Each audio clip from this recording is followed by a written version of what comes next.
مفتی صاحب آرام کرنا چاہیں تو ان کو کمرے میں لے جائیں. ہم بولتے ہیں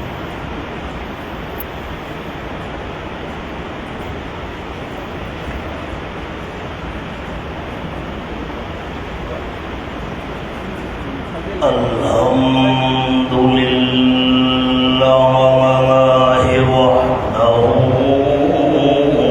وحدہ والصلاة والسلام على من لا نبي بعده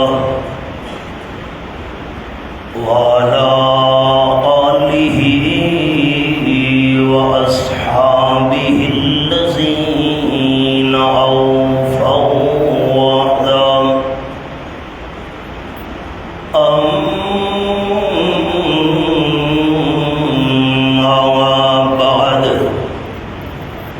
فأعوذ بالله من الشيطان الرجيم. بسم الله الرحمن الرحيم.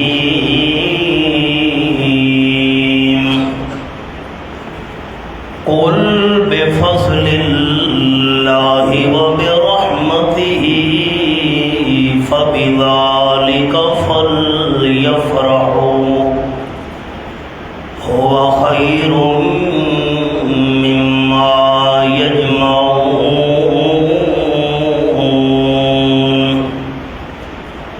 سبحان ربك رب العزة عما يصفون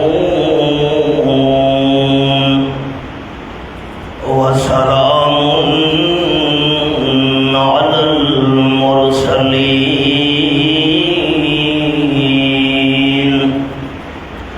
والحمد لله رب العالمين.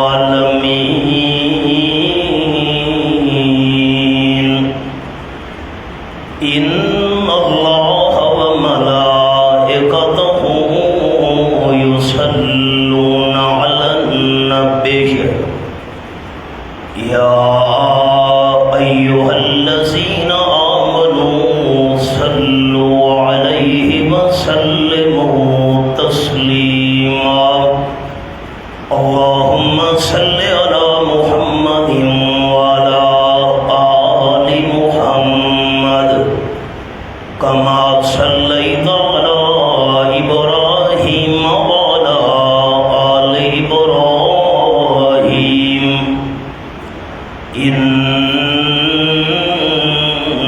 إنك حميد مجيد.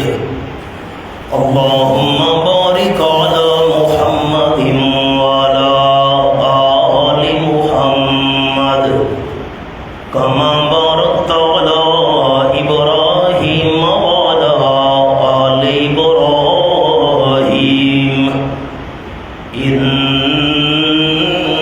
إنك حميد مجيد. انتہائی قابل عزت و احترام ذی قدر علماء کرام، ذی وقار سامعین، بزرگوں، بھائیوں، دوستوں، عزیز ساتھیوں، اجالے اپنی یادوں کے ہمارے ساتھ رہنے دو. اجالے اپنی یادوں کے ہمارے ساتھ رہنے دو. نہ جانے کس گلی میں زندگی کی شام ہو جائے. اللہ رب العزت نے ایک مرتبہ پھر مہمان مکرم حضرت مفتی صاحب مزید مجدہ اور مجھ نالائق کو حسب سابق قرآن مجید کی تدریس کا شرف نصیب کیا. منت منہ کے خدمت سلطان ہمیں کنی، منت ازو شناس بخدمت بداشتت۔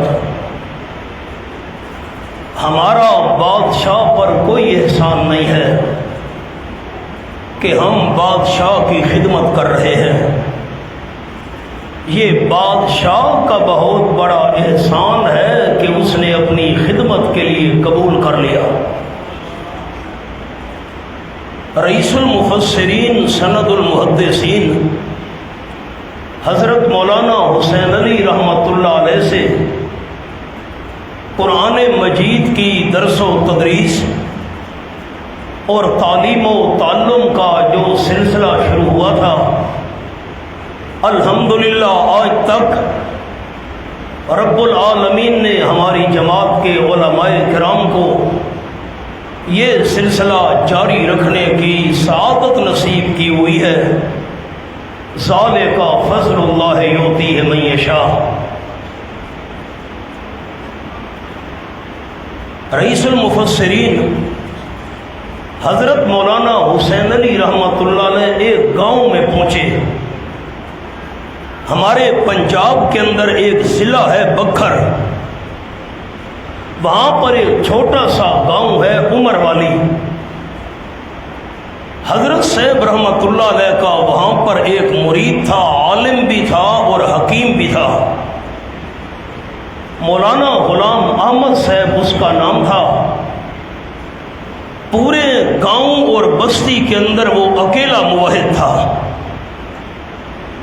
حضرت صاحب اس کے بعد جب گھر میں تشریف لے گئے، فرمانے لگے حکیم صاحب یہاں کیوں بیٹھے ہیں؟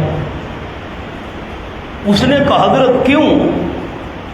فرمایا یہاں گاؤں میں مسجد نہیں ہے، مسجد چلیں اور بیان کریں اللہ کی توحید۔ حکیم صاحب نے کہا حضرت یہاں کون سنے گا، سارے تو مخالف ہیں۔ مسجد جو تھی وہ سارے گاؤں کی مشترکہ تھی۔ حضرت صاحب رحمۃ اللہ علیہ نے فرمایا اور کوئی نہ سنے تو سنے گا؟ اس نے کہا حضرت میں حاضر ہوں۔ مسجد چلے گئے، اس طرح والی دیوار کے ساتھ ٹیک لگا کر حضرت مولانا حسین علی رحمۃ اللہ علیہ نے اپنے اسی ایک مرید کو بٹھا کر پونا گھنٹہ اللہ کریم کے قرآن کا درس دیا۔ آج وہ مسجد اشاعت التوحید و سنہ کا مرکز ہے۔ ہمارے اکابرین نے یہ نہیں سوچا تھا کہ سننے والا ایک ہے یا 1000، بس ان کے دل کی تڑپ یہ تھی کہ اللہ کے قرآن کی آواز لگنی چاہیے۔ سن 1971 کے اندر جب مشرقی اور مغربی پاکستان والا سلسلہ پیش آیا، میاں والی شہر کے اندر ایک عالم تھے، شیخ التفسیر حضرت مولانا محمد زمان صاحب رحمۃ اللہ علیہ۔ شہر کے اندر ان کا مدرسہ تھا۔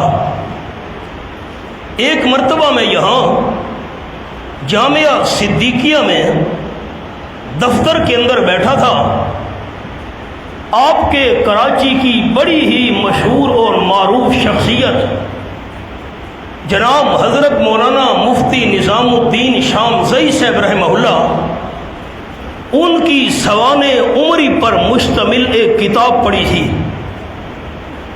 میں نے کتاب اٹھائی، اس کی ورق گردانی کی تو کتاب کے آخر میں اسناد لگی ہوئی تھی کہ مفتی صاحب مرحوم کس کس مدرسہ میں پڑھتے رہے۔ تو مفتی صاحب کی ان سندوں میں میاں والی کے اس مدرسے کی بھی سند تھی جس کا ذکر خیر اب میں کرنے لگا ہوں۔ حضرت مولانا محمد زمان صاحب رحمۃ اللہ علیہ، ان کے مدرسہ میں حضرت مفتی صاحب دور تفسیر پڑھتے رہے، اور حضرت مولانا محمد زمان صاحب رحمۃ اللہ علیہ نے مسلسل 7 سال حضرت مولانا حسین علی رحمۃ اللہ علیہ کی خدمت میں گزارے تھے۔ 1971 کے اندر جب مشرقی اور مغربی پاکستان والا یہ سانحہ پیش آیا تو ملک کے حالات کی وجہ سے ایک طالب علم مولانا محمد زمان صاحب رحمۃ اللہ علیہ کے پاس دورہ تفسیر پڑھنے کے لیے حاضر ہوا۔ آپ اندازہ لگائیے کہ یکم شعبان سے لے کر رمضان المبارک کے آخر تک ایک طالب علم کو سامنے بٹھا کر حضرت مولانا محمد زمان صاحب رحمۃ اللہ علیہ نے الحمد سے لے کر والناس کی سین تک اسے قرآن مجید کا دورہ تفسیر پڑھایا۔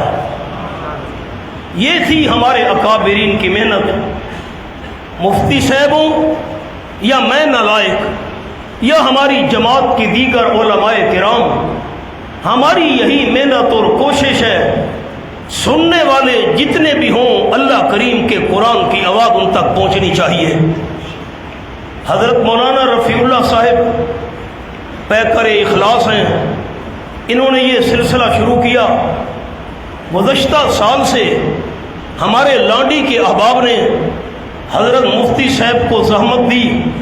حضرت مفتی صاحب نے گزشتہ سال سے یہ مختصر دورہ تفسیر کا سلسلہ شروع کیا۔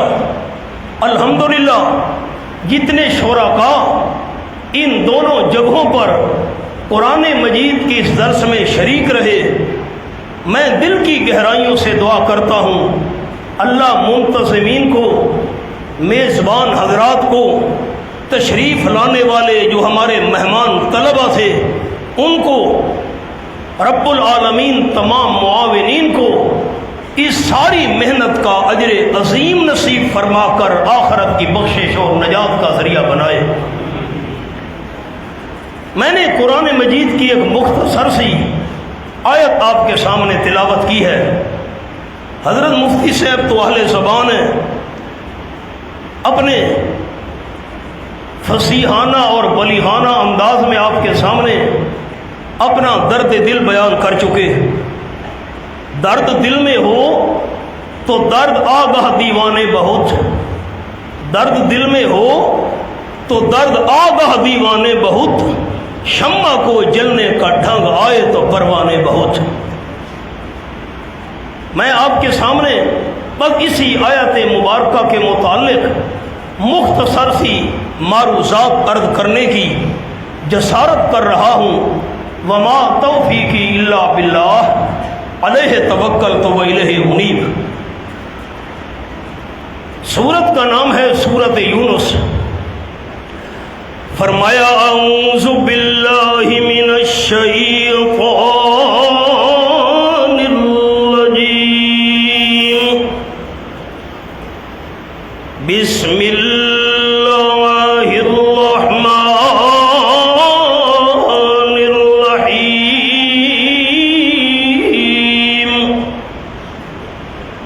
قل بفضل اللہ وبرحمتہ فبذلک فلیفرحوا هو خیر مما یجمعون۔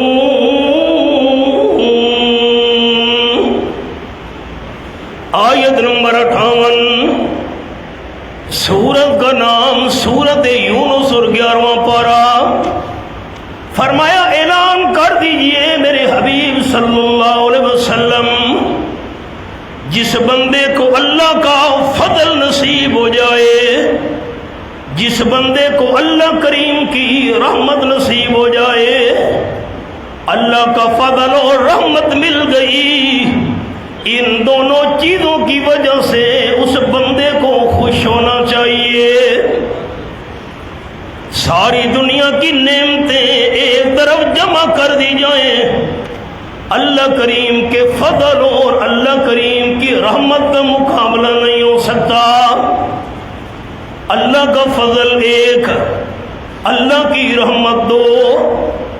یہ میرے سامنے 12واں پارہ اور رب العالمین کا قرآن۔ میں نے قرآن پاک سے پوچھا اللہ کا فضل کیا ہے؟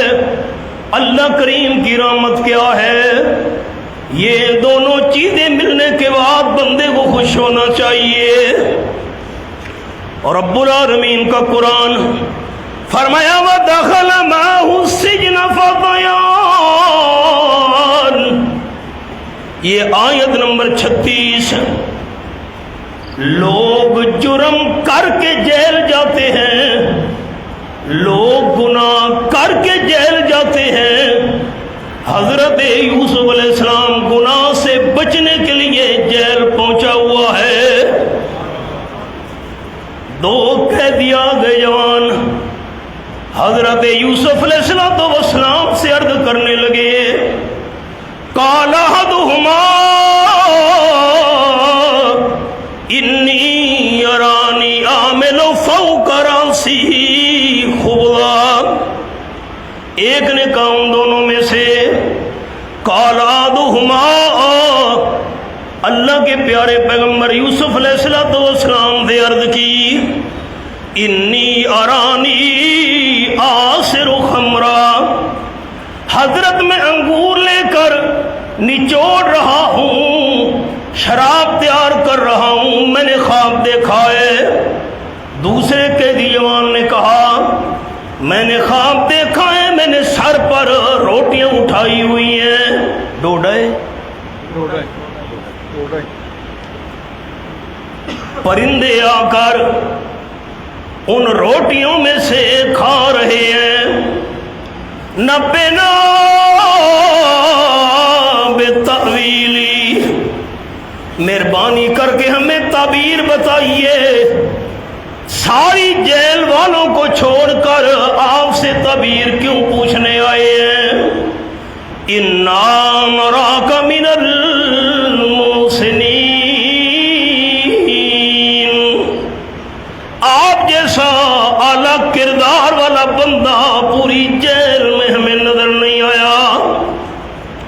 مفسرین کرام رحمہ اللہ نے لکھا چراغ جہاں بھی رکھ دیا جائے جگمگاتا رہتا ہے، پیغمبر ہوتا ہے۔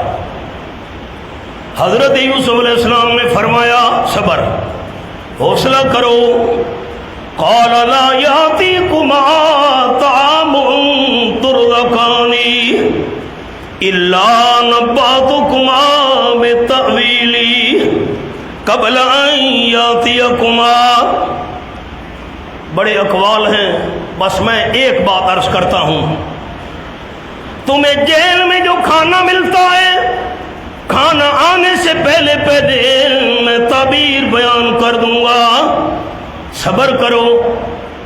خواب کی تعبیر سے پہلے میں یوسف علیہ السلام کی تقریر سن لو، اور تقریر سے پہلے خطیب کا تعارف کروایا جاتا ہے۔ اپنی تعریف کرنا منع ہے لیکن تعارف منع نہیں ہے۔ تعبیر سے پہلے تقریر سے پہلے یوسف علیہ السلام نے اپنا تعارف کرایا، یہ تو سنو میں کون ہوں۔ فرمانے لگے خواب کی تعبیر بعد میں بتاؤں گا، لیکن یہ بھی تمہیں پتہ ہونا چاہیے ذالکما مما علمنی ربی، اس علم کے ذریعے تعبیر بتاؤں گا جو علم اللہ نے مجھے عطا کیا ہے۔ تعبیر سے پہلے تقریر سے پہلے تعارف۔ فرمانے لگے انی ترکت ملت قوم لا یؤمنون باللہ وہم بالآخرۃ ہم کافرون، اس قوم کے مذہب کے ساتھ میرا کوئی تعلق نہیں جو اللہ کی توحید کو نہیں مانتے، جو قیامت کے منکر ہیں۔ میں یوسف علیہ السلام پیچھے چلتا ہوں، واتبعت ملت آبائی، میں تو اپنے باپ دادا کے مذہب کے پیچھے چلتا ہوں۔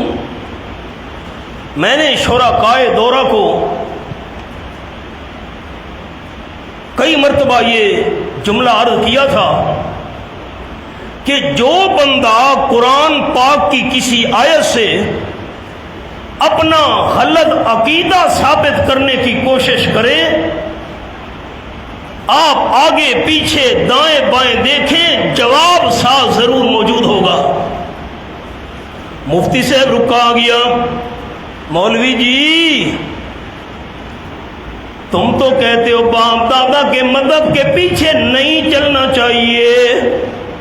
حضرت یوسف علیہ السلام نے فرمایا تھا وَاتَّبَعْتُ مِلَّةَ آبَائِي، میں یوسف علیہ السلام تو باپ دادا کے مذہب کے پیچھے چلتا ہوں نہ ہم چلتے ہیں تو ہم مجرم ہیں، ہم باپ دادا کے پیچھے نہ چلیں۔ یوسف علیہ السلام باپ دادا کے مذہب پر نہیں چلتا تھا۔ مولانا عبید اللہ صاحب رکا آ گیا، بھائی جان آگے بھی تو پڑھ۔ حضرت یوسف علیہ السلام نے فرمایا میں اپنے باپ دادا کے مذہب کے پیچھے چلتا ہوں، لیکن میرے جیل کے ساتھیوں یہ بھی سن لو میرے باپ دادا کون تھے؟ ابراہیم و اسحاق و یعقوب۔ ابا میرا یعقوب علیہ السلام پیغمبر، دادا حضرت اسحاق علیہ السلام پیغمبر، پردادا حضرت ابراہیم علیہ السلام پیغمبر۔ ہم نے کہا بھائی جان اگر باپ دادا ایسے ہوں ان کے پیچھے ضرور چلنا چاہیے۔ آگے بھی تو پڑھنا باپ دادا کون تھے؟ سبق آ گیا باب۔ حضرت یوسف علیہ السلام نے فرمایا ما کان لنا ان نشرک باللہ من شیء۔ یہ بھی سن لو جیل کے ساتھیوں میرے باپ دادا کا مذہب کیا تھا؟ یوسف علیہ السلام نے فرمایا میں بھی مشرک نہیں، میرا ابا یعقوب علیہ السلام بھی مشرک نہیں، میرا دادا اسحاق علیہ السلام بھی مشرک نہیں، میرا پردادا حضرت ابراہیم علیہ السلام بھی مشرک نہیں، میں یوسف علیہ السلام بھی موحد ہوں، ابا یعقوب علیہ السلام بھی موحد، دادا حضرت اسحاق علیہ السلام بھی موحد، پردادا حضرت ابراہیم علیہ السلام بھی موحد۔ آگے خیال، حضرت یوسف علیہ السلام نے ان کو فرمایا شرک سے بچ جانا، توحید پر ڈٹ جانا، ذالک من فضل اللہ، یہ اللہ کا فضل ہے۔ عرض کرنا چاہتا تھا جس بندے کو اللہ کا فضل مل جائے اسے خوش ہونا چاہیے۔ اللہ کا سب سے بڑا فضل ما کان لنا ان نشرک باللہ من شیء، شرک سے بچ کر رہنا، توحید پر پکا رہنا، یہ اللہ کا فضل ہے جو اللہ نے اس دور میں اشاعت التوحید و سنہ کو عطا کیا ہے۔ الحمدللہ۔ نمبر 2 وبرحمتہ، جس کو اللہ کی رحمت نصیب ہو جائے اسے بھی خوش ہونا چاہیے۔ 15واں پارہ یہ میرے سامنے سورت بنی اسرائیل، فرمایا وَنُنَزِّلُ مِنَ الْقُرْآنِ مَا هُوَ شِفَاءٌ وَرَحْمَةٌ لِّلْمُؤْمِنِينَ۔ یہ آیت نمبر 82 سورت بنی اسرائیل 15واں پارہ میں اللہ تھوڑا تھوڑا قرآن پاک نازل کر رہا ہوں جو عقائد فاسدہ کے لیے، اعمال سیئہ کے لیے شفا بن کر آیا ہے، اور نمبر 2 ایمان والوں کے لیے قرآن رحمت بن کر آیا ہے۔ شرک سے بچنا اللہ کا فضل ہے، قرآن پاک کا نصیب ہو جانا اللہ کی رحمت ہے۔ الحمدللہ اس دور میں اللہ کریم نے اشاعت التوحید و سنہ کو اپنے فضل سے بھی نوازا ہے، قرآن پاک والی رحمت سے بھی مالا مال کیا ہے۔ دونوں نعمتیں ہیں، لیکن المیہ یہ ہے کہ آج کے دور میں قرآن کی قدر نہیں۔ قدر زر زرگر بداند، قدر جوہر جوہری، قدر گل بلبل شناسد قدر گوہر گوہری. میں آپ کو قرآن مجید کی قدر کی مثال سنا دوں. بخاری شریف کے اندر حدیث ہے، تاجدار دو عالم صلی اللہ علیہ وسلم کی محفل تھی. ایک عورت آئی،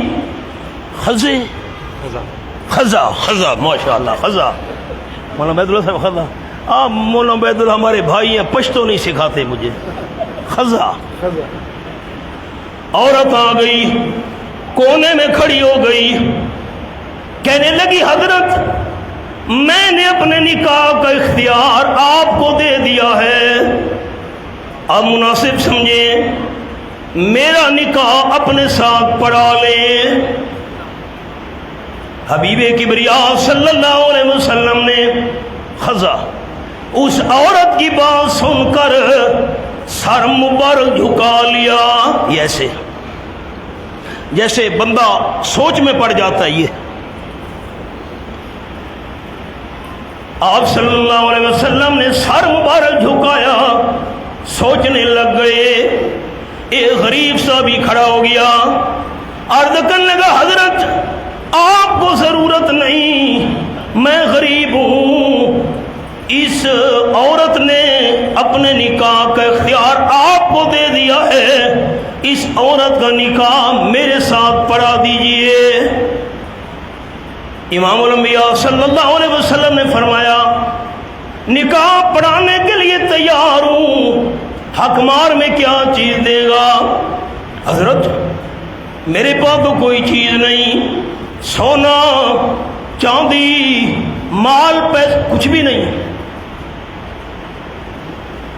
ساقی کوثر صلی اللہ علیہ وسلم نے فرمایا اپنی قوم قبیلے برادری والوں کے پاس جا، ممکن ہے ان کے گھروں سے حق مار کا انتظام ہو جائے. عورت انتظار میں بیٹھی ہے، کونے میں غریب سا بھی اٹھا، قوم قبیلے برادری والوں کے گھروں میں چلا گیا. چکر لگانے کے بعد واپس آیا، عرض کرنے لگا حضرت واللہ ما وجدت شیئا، اللہ کی قسم میں بھی غریب ہوں، میری قوم قبیلے والے بھی غریب اور مسکین ہیں. حضرت مجھے قوم قبیلے والوں کے گھروں میں سے حق مار کے لیے کوئی چیز نہیں مل سکی. آپ صلی اللہ علیہ وسلم نے فرمایا وَلَوْ خَاتَمًا مِّنْ حَدِيدٍ، چلو یار کوئی لوہے کی انگوٹھی دے دے، اسی حق مار پر میں تیرا نکاح پڑھ دیتا ہوں. غریب صحابی کے لگا حضرت میرے پاس تو لوہے کی انگوٹھی نہیں، بھائی نکاح پڑھنا ہے حق. حضرت یہ میری چادر ہے، میں چادر کے 2 حصے کر دیتا ہوں، ایک حصہ اپنے استعمال کے لیے، دوسرا چادر کا ٹکڑا حق مار میں دے دیتا ہوں. اور رحمت للعالمین صلی اللہ علیہ وسلم نے فرمایا نا چادر کا آدھا ٹکڑا حق مار میں نہیں لگ سکتا، آدھے ٹکڑے سے تیرا کام بھی نہیں بنے گا، اس کی ستر پوشی بھی نہیں ہو سکی. نہیں بھائی چادر کا آدھا ٹکڑا حق مار میں نہیں لگتا. غریب صاحب بھی پریشان ہو گیا، مایوس ہو کر نا امید ہو کر آپ کی محفل سے نکلا جا رہا تھا.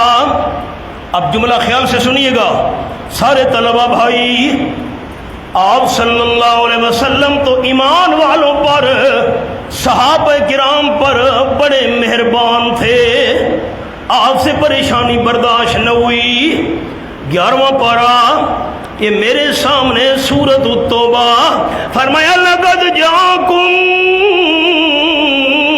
رسول من انفسکم عزیز علیہ ما عنتم حریص علیکم بالمؤمنین رؤوف الرحیم.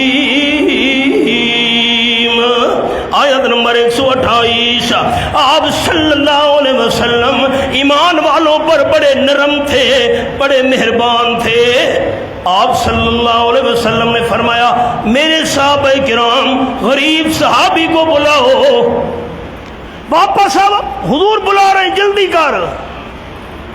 ہم اس محبوب صلی اللہ علیہ وسلم کو ماننے والے ہیں کہ محبت کے یوں جس نے دریا بہائے، محبت محبت، نفرت نہ، عداوت نہ، محبت محبت، محبت کے یوں جس نے دریا بہائے، دل ان کا بھی جیتا جو سر لینے آئے، یہ بندہ نوازی کے جوہر دکھائے کہ خود کھائے جاؤ اور جواہر لٹائے، خوشی اپنی غیروں کے، خوشی اپنی غیروں کے غم میں بھلا دی، دیا درد جس نے اسے بھی دعا دی۔ واپس بلاؤ۔ صحابہ کرام دوڑے واپس آ۔ جب یتیم مکان صلی اللہ علیہ وسلم کی خدمت میں غریب صحابی واپس آیا، آپ نے سوال کیا میرا غریب ساتھی یہ بتا ماذا معک من القرآن او کما قال النبی صلی اللہ علیہ وسلم، رواہ البخاری، میرا غریب ساتھی تجھے قرآن پاک کی کتنی آیتیں اور سورتیں یاد ہیں؟ غریب صاحب شمار کرنے لگا، یہ آیت، یہ سورت، یہ مقام، یہ جگہ، یہ فلاں فلاں حصہ یاد ہے۔ قال النبی صلی اللہ علیہ وسلم، میں حدیث کی تشریح میں نہیں جاؤں گا، جو باریکیاں ہیں مفتی صاحب اس میں نہیں، عوامی بات سادی۔ قال النبی صلی اللہ علیہ وسلم قد زوجتک بما معک من القرآن، رواہ البخاری۔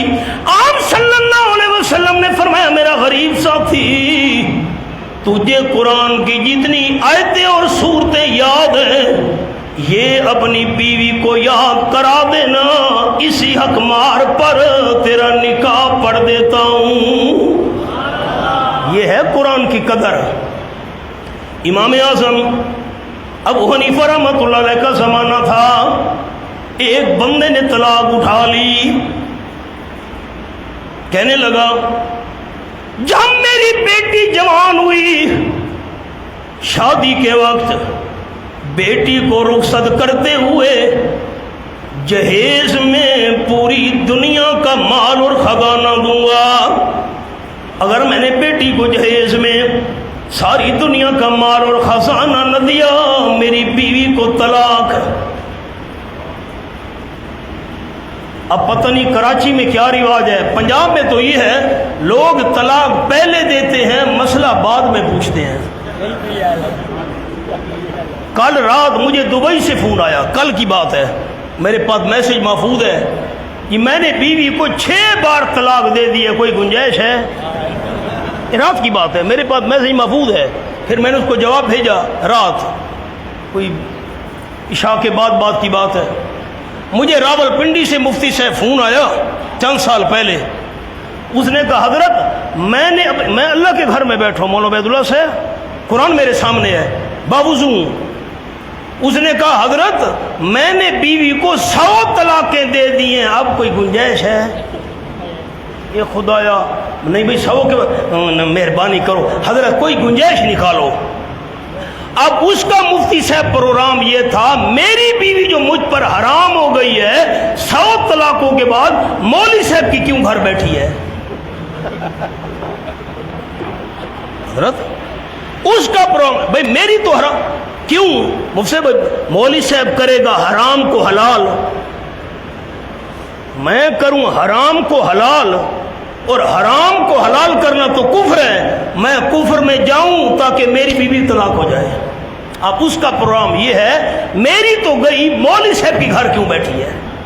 یہ ہے لوگوں کے حالات۔ طلاق اٹھا لی،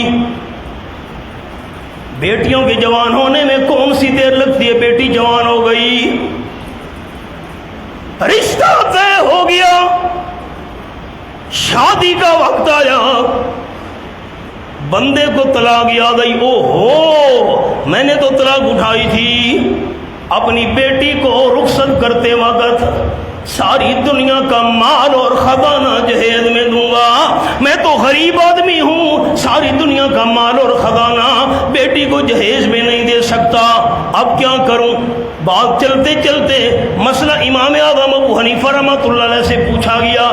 امام صاحب نے فرمایا بندے نے کیا کہا ہے؟ حضرت اس نے طلاق اٹھائی ہے، بیٹی کو شادی کے وقت رخصت کرتے ہوئے جہیز میں پوری دنیا کا مال اور خزانہ دوں گا، نہ دیا تو میری بیوی کو طلاق۔ امام صاحب رحمۃ اللہ علیہ نے فرمایا بندے کو کہو پریشان نہیں ہونا، بیٹی کو رخصت کرتے وقت جہیز میں اللہ کا قرآن دے دو، سمجھو پوری دنیا کا خزانہ دے دیا۔ اللہ نے اسی رحمت سے ہماری جماعت کو مالا مال کیا۔ اللہ کا فضل، شرک سے بچ جانا، اللہ کی رحمت، یہ اللہ کا کلام ہے۔ ان دونوں نعمتوں سے اللہ نے ہمیں نوازا ہے، اپنے فضل سے بھی مالا مال کیا، اپنی رحمت سے بھی اللہ نے مالا مال کیا۔ یہ سلسلہ جاری و ساری ہے الحمدللہ۔ میں دعا کرتا ہوں اللہ جتنے تک حضرت مولانا عبید اللہ صاحب، حضرت مفتی صاحب، حضرت مولانا حسین علی صاحب، حضرت مولانا رفیع اللہ صاحب، میں نالائق گناہ گار، باقی علماء، مولانا فیض الرحمان صاحب، سب کے لیے میں نالائق ہوں، گناہ گار ہوں، دعا کرتا ہوں آپ دعا کیجئے اللہ ہمیں مرتے دم تک، اللہ تا زندگی جتنے تک ہماری زندگی باقی ہے، سانس میں سانس باقی ہے، اللہ ہمیں شرک سے بچائے رکھے اور قرآن کی خدمت کی توفیق عطا کیے رکھے۔ بس انہی الفاظ پر اکتفا کرتا ہوں۔ اب میں گزارش کروں گا محتمم صاحب حضرت مولانا رفیع اللہ صدیقی صاحب سے، دعا حضرت فرمائیں گے۔ آخر دعوانا ان الحمدللہ رب العالمین۔ آپ دعا کریں، آپ کا حصہ شامل ہو جائے نا جی۔ یہ